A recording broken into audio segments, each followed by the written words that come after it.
Asyhadu an la ilaha illallah wahdahu la syarika lah wa asyhadu anna Muhammadan abduhu wa rasuluh sallallahu alaihi wasallam la nabiyya ba'dah.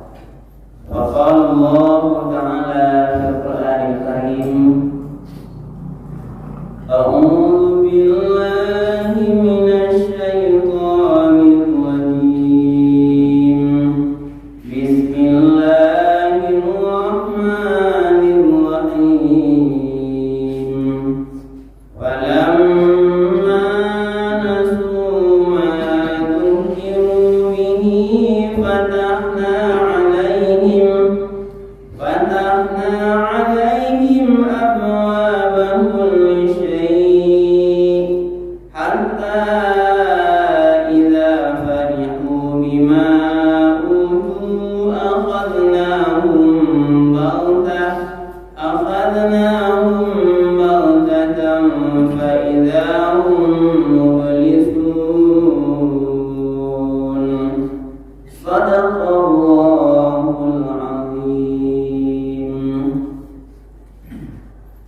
Bapak-bapak dan ibu-ibu hadirin kaum muslimin jemaah subuh yang dimuliakan oleh Allah, marilah kembali kita menyampaikan ucapan puji dan syukur. Alhamdulillah. Segala puji bagi Allah Tuhan semesta alam, karena di subuh ini kita masih diberikan kemudahan, diberikan kesehatan, kemudian diberikan kesempatan untuk melanjutkan ibadah salat fardu subuh kita secara berjamaah di masjid yang sama-sama kita cintai. Allah telah menjanjikan dan juga Rasulullah betapa besarnya pahala ibadah salat subuh.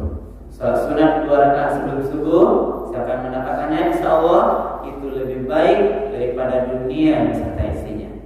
Apalagi nanti salat wajibnya diberikan pahala yang berlipat ganda. Alhamdulillah Bapak, kita masih bisa melaksanakan ibadah kita di pagi yang penuh berkah ini.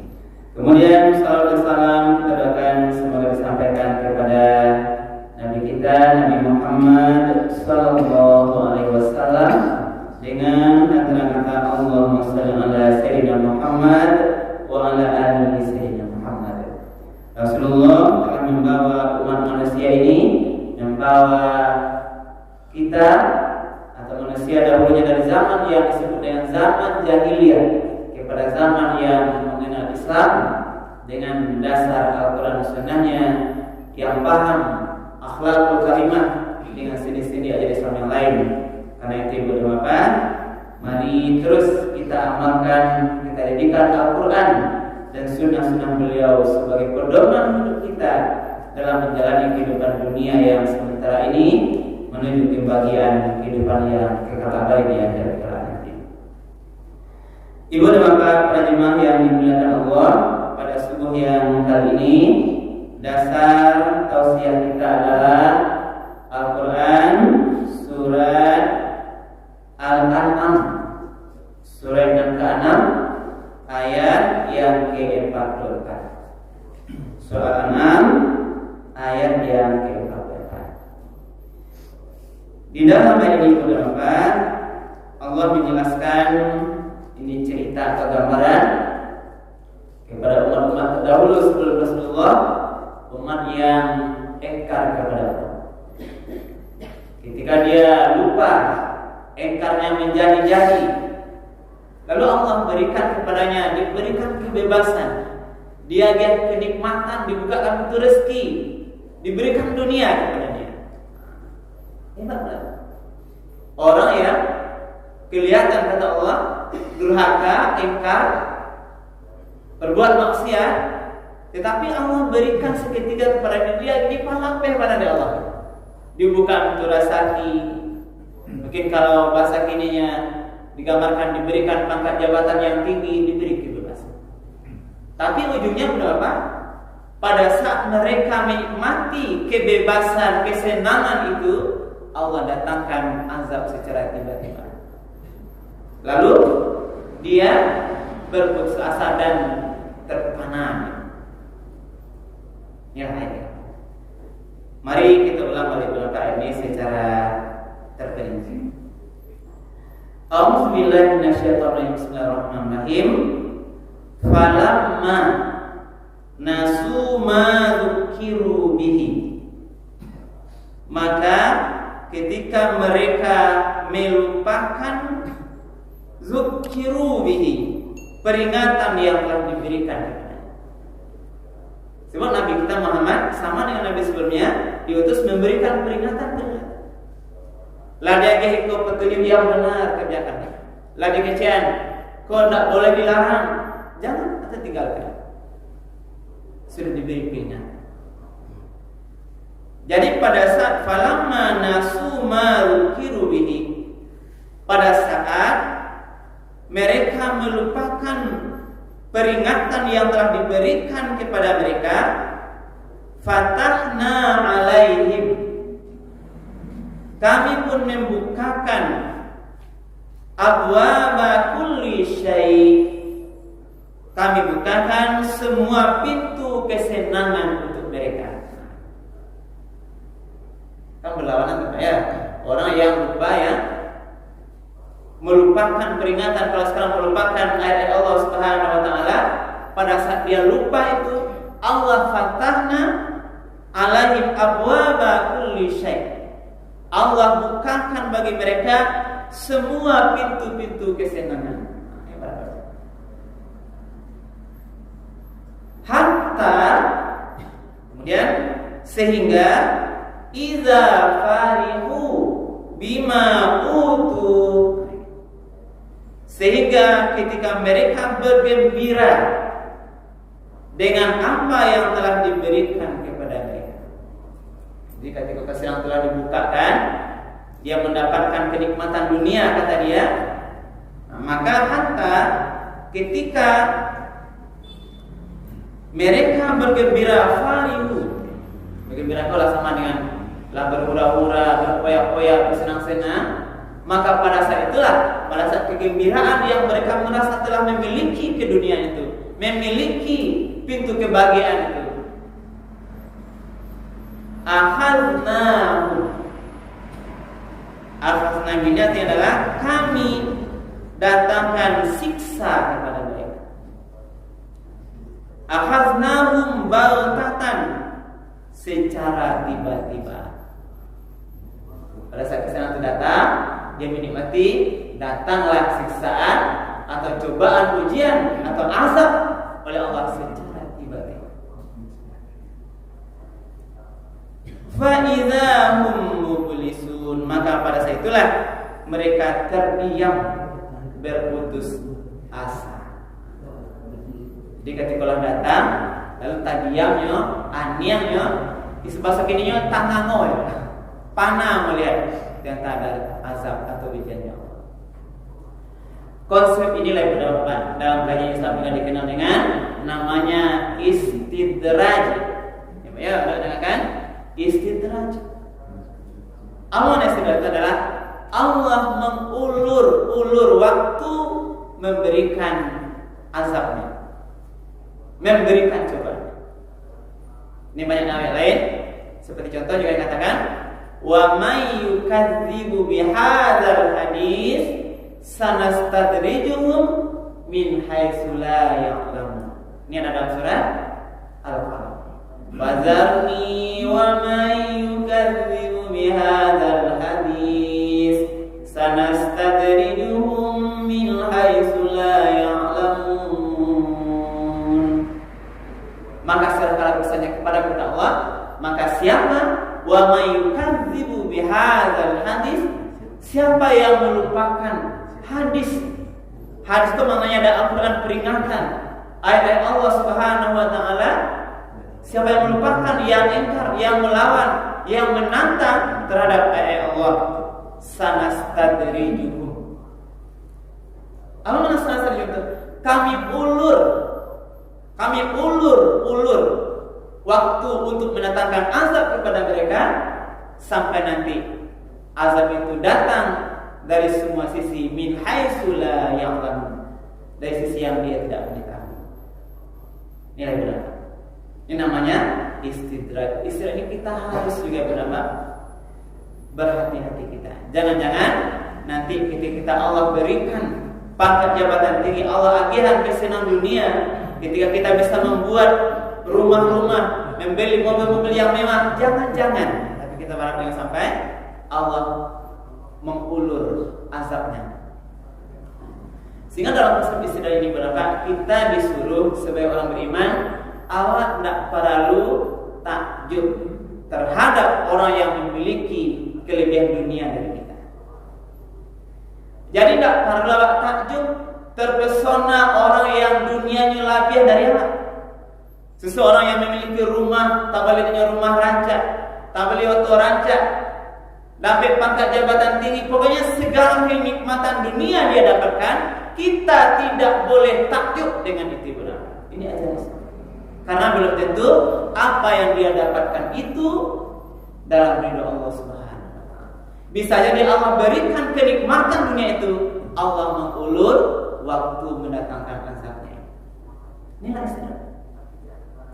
Karena berapa?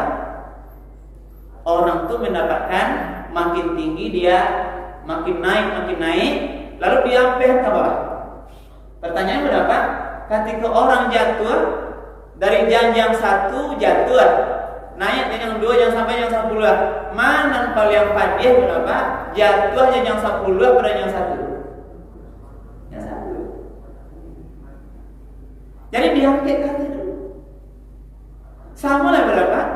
Orang yang pangkatnya rendah, nah kalau kami mungkin di pegawai ini, jabatannya mungkin hanya kasih, naik nanti kabid, naik nanti kadis, nanti bupati, gubernur. Pertanyaannya mana dia sakit hatinya? Dia jatuh berasa jabatannya hanya kasih daripada jatuh sebagai seorang gubernur. Main sakit. Pastilah yang lebih tinggi. Inilah konsep istidraj. Termasuk dengan semua jabatan. Orang yang dia barangkali jabatan hanya tamtama, naik dia nanti perwira dan sebagainya. Ini ada contoh kita sekarang. Ini jadi pelajaran bagi kita. Karena itulah sebagai orang yang beriman, yang pertama yang berdampak pertama terhadap kenikmatan dunia ini, kita harus menilai secara keimanan. Yang pertama yang berdampak nikmat yang ada pada Allah, apapun yang ada pada kita, mari kita syukuri kepada Allah Subhanahu wa taala. Terhadap nikmat yang diberikan Allah kepada orang lain, kita biasa-biasa saja. Tidak perlu takjub. Apalagi kita mencoba untuk mendapatkan yang sebanding dengan dia. Deksian itu kata bari rumah, awak perlu lah kata bari rumah. Padahal rumah yang dia dapatkan belum tahu, belum tentu. Kalau halal alhamdulillah. Bisa di rumah yang didapatkan bergelimang dalam riba, mobil yang didapatkan bergelimang dalam transaksi riba, maka tidak perlu jadi benar. Kita syukur yang kita miliki. Kenikmatan sekarang ini, kenikmatan sehat yang kita dapatkan ini, alhamdulillah betapa luar biasa. Kita bisa sekarang subuh nih, bisa berjalan mendengar telinga kita ketika azan subuh, as-salatu khairun minan naum. Ketika kita dengar panggilan bahwa sholat lebih daripada tidur, kita bergegas berjalan menuju masjid. Bahkan ibu bapak lah datang sebelum orang azan, lah datang ketika sebelum subuh masuk. Ini betapa luar biasa. Ini nikmat yang luar biasa.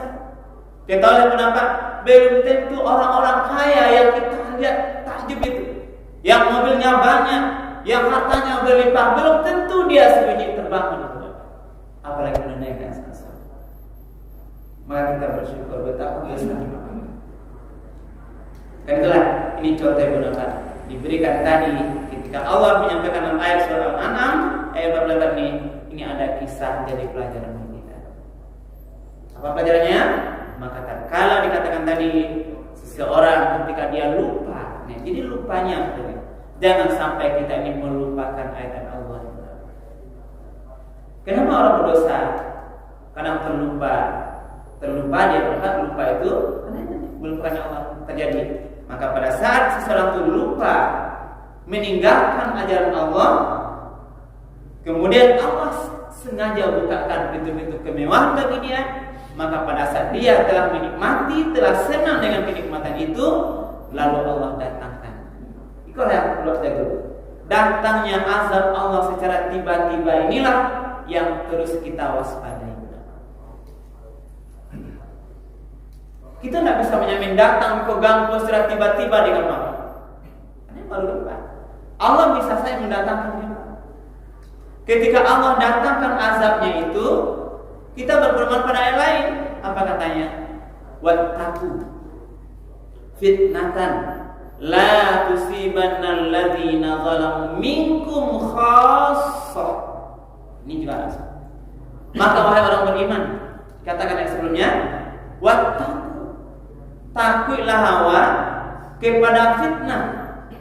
Fitnah ini cobaan, ujian, azab. La tusibannal ladzina zalamu minkum khassah. Ketika azab itu datang, tiba, dia tidak akan menimpa orang-orang yang zalim saja secara khusus. Sama.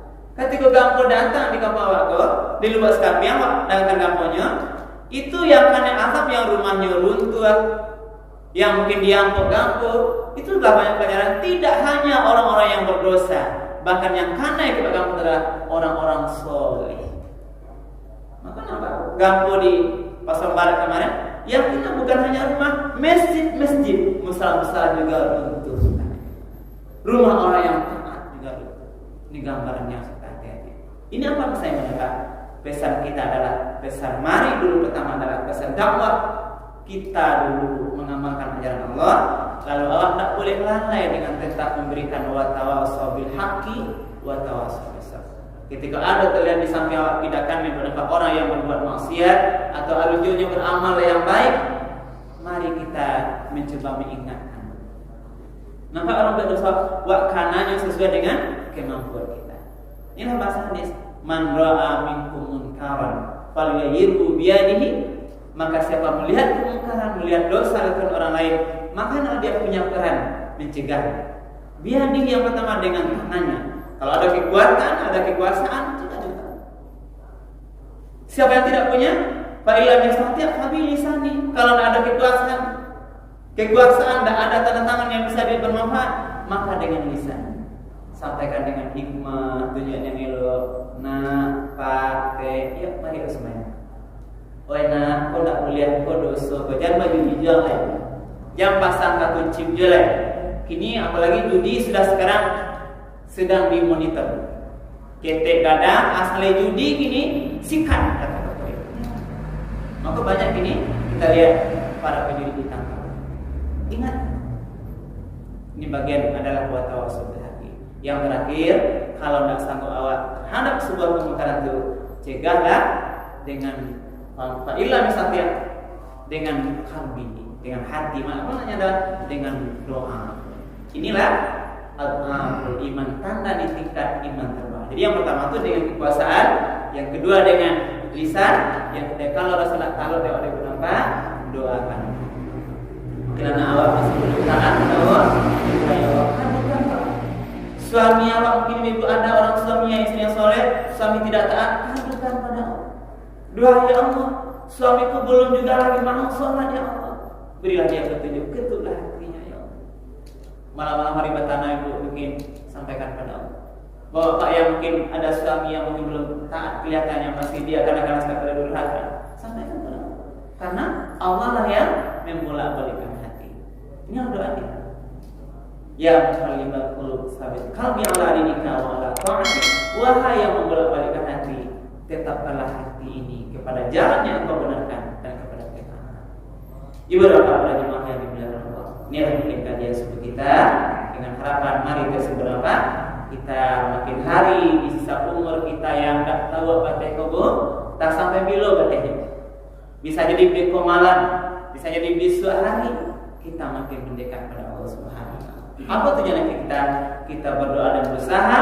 Mudah-mudahan pada saat Allah ambil nyawa engkau, ketika malaikat Israel datang nanti pada kita kembali dalam keadaan husnul khatimah. Amin ya. Amin. Mudah-mudahan bermanfaat yang dapat kita sampaikan. Subhanallah wa bihamdika asyhadu an la ilaha illa anta astaghfiruka wa atubu ilaik. Wassalamualaikum warahmatullahi wabarakatuh.